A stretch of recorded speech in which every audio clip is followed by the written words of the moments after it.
হ্যাঁ সারাশি অভিযান, হ্যাঁ সারাশি অভিযান যদি চালায় আমাদের কোনো আপত্তি নেই। ওনারা কেন চালাবে, কি জন্য চালাবে, যারা আসামি যদি কথা আমাদের আসামি আছে মুখখানে, আমরা আসামি ধরতে যাব, আমাদের কোনো আপত্তি নেই। তবে আসামিদের নাম ঠিকানা বলতে হবে। আপনি এখানে ডালাভাবে ডিসি মমিনার মতো ডিসি মমিনা এখানে এভারেজ মানুষের গ্রেপ্তার করে নিয়ে ঢুকে দিছে ওয়ার্ডে, পানিশমেন্ট ওয়ার্ডে, মেয়ে লোকও চায় না পুরুষ চায় না। এই ধরনের ঘটনা জঙ্গলস্থলে মরুতে দেওয়া যাবে না। আমার ব্যক্তি মালিকানার সম্পত্তির থেকে আপনি চাইলে আমাকে উচ্ছেদ করার কোনো সুযোগ নাই। আপনি সাময়িক আর উপরে কি করতে পারবেন, ব্রয়েল প্রয়োগ করতে পারবেন, অত্যাচার করতে পারবেন, এটা কোনো সমাধান না। সে এখানে ভাই আমি যদি ভাই শুনেন, এখানে পার্টি অফিস টফিস যে যা আছে রাজনীতিকরণ করে, তবে এখানে কোনো হানাহানি কোনো প্রকারের জন্য বিশৃঙ্খলা না হয়। এখন আপনি চাঁদাবাজি করতে পারতেন না, জঙ্গল জলমপুরে ব্যাগ হয়ে গেছে কি সন্ত্রাস, আসতে সবাই ভয় পায়।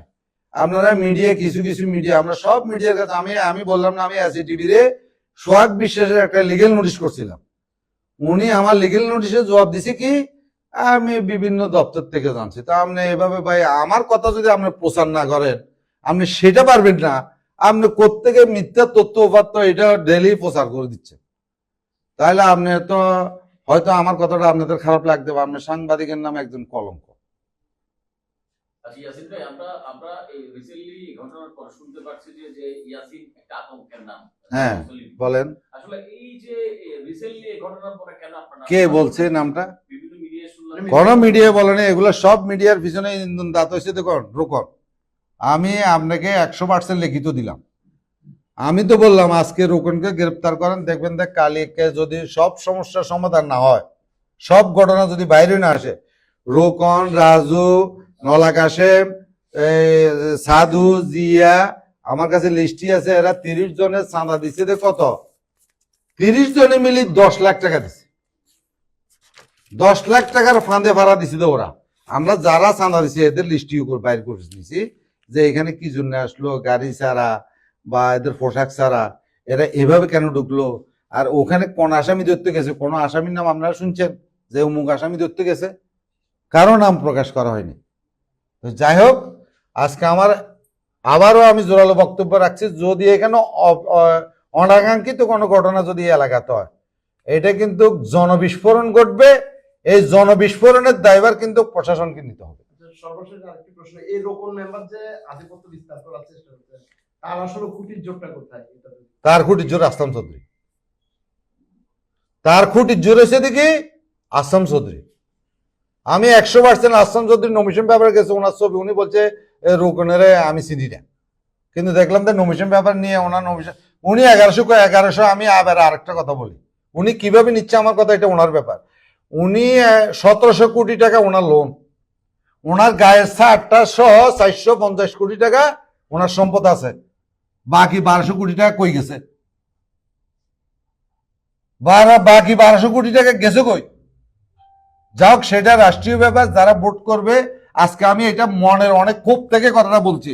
উনি চাইলে এই ক্রাইম গুলা আরো 1 বছর 1.5 বছর আগ থেকে উনি বন্ধ করে দেয়, বেটা তুই এগুলো করছ কেন, এই কথাটা বললে ও বন্ধ হয়ে যেত। উনি বলেন কেন বলে না, উনি জানে ওনার কথা। আমরা শুনতে পাচ্ছি যে প্রশাসন সারাশি অভিযান চালাবে, এবং আপনারা যে বসবাস করছেন জঙ্গল তলিপুরে, আপনাদের সর্বশেষ আপনাদের প্রত্যাশা কি? হ্যাঁ সারাশি অভিযান, হ্যাঁ সারাশি অভিযান যদি চালায় আমাদের কোনো আপত্তি নেই। ওনারা কেন চালাবে, কি জন্য চালাবে, যারা আসামি যদি কথা আমাদের আসামি আছে মুখখানে, আমরা আসামি ধরতে যাব, আমাদের কোনো আপত্তি নেই। তবে আসামিদের নাম ঠিকানা বলতে হবে। আপনি এখানে ডালাভাবে ডিসি মমিনার মতো ডিসি মমিনা এখানে এভারেজ মানুষের গ্রেপ্তার করে নিয়ে ঢুকে দিছে ওয়ার্ডে, পানিশমেন্ট ওয়ার্ডে, মেয়ে লোকও চায় না পুরুষ চায় না। এই ধরনের ঘটনা জঙ্গলস্থলে মরুতে দেওয়া যাবে না। আমি আসামি। আরেকটা বিষয় আছে যে সামাজিক যোগাযোগ মাধ্যমে এখন র‍্যাব হত্যার পর থেকেই একটা আওয়াজ বারবার আসছে যে এখানে যারা আছে তাদেরকে এখান থেকে বিতাড়িত করা, উচ্ছেদ করা। শুনেন, আপনি আমার বাড়িঘর হচ্ছে তাদের প্রতি কি মেসেজটা থাকবে এবং উচ্ছেদটা কি সমাধান হতে? আমি আপনাকে বলি, আপনি আমার বাড়ি থেকে চাইলে আপনি আমাকে উচ্ছেদ করতে পারেন, এই হচ্ছে ফাও ফাও কথা। আমার ব্যক্তি মালিকানার সম্পত্তির থেকে আপনি চাইলে আমাকে উচ্ছেদ করার কোনো সুযোগ নাই। আপনি সাময়িক আর উপরে কি করতে পারবেন, ব্রয়েল প্রয়োগ করতে পারবেন, অত্যাচার করতে পারবেন, এটা কোনো সমাধান না। আর আমি তো বললাম এই যে আমরা দুইটা তিনটা আপনাদের মিডিয়া আমি দেখছি, গণমাধ্যম টিভি গুলার মাধ্যমে ওনারা পূর্বের এগুলা, ওনাদের কাছে নতুন কোনো তথ্য নেই, ওনারা ভয় পাচ্ছে। আপনারা কি ভয় পেয়েছেন? আপনাদের কে কে ধরছে? হ্যাঁ, ওনাদের ভয় কিসের? ওই যে আপনি নষ্টামি করছে, এর কাছে কোনো ডকুমেন্ট নেই, তথ্য নেই, এটা জবাব দিতে পারবে না। আপনি আমার কাছে তথ্য চান, আমি দিই,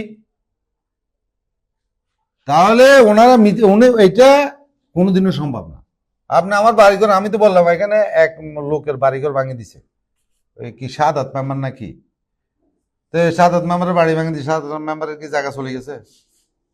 ওনার জায়গা আছে তো। আরে ভাই, আপনার ক্ষমতা কতক্ষণ থাকবে? কালকে দে আরেকজন আসে আমারটা ভাঙিয়ে দিত না, তার গ্যারান্টি কিসের? ডিসি মমিনি কি কম করছে? আপনারাই বলেন ডিসি মমিনের জায়গায় ডিসি মমিন, আর জায়গাতে আমি ডিসি মমিন আজকে কোন দিকে যাবে সেই নিজেও কুল পাচ্ছে না। আমি কোনো দিকে যাইনি, আমার অবস্থানে আমি ঠিকই আছি।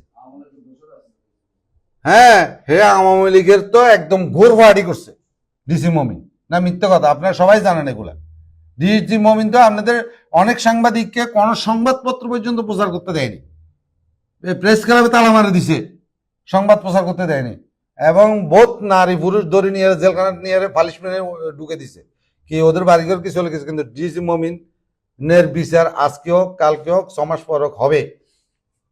আর নির্বাচন, আমি আবারও বলতেছি, জঙ্গল সলিমপুরে যদি কোনো প্রকার অহেতুক ঝামেলা, এইসব ক্রাইমের ফান্দে ফাড়া দিয়া যদি কেউ যদি কোনো ঝামেলা করে, এটা কিন্তু বড় ধরনের পাবলিক বিস্ফোরণ ঘটবে। এটা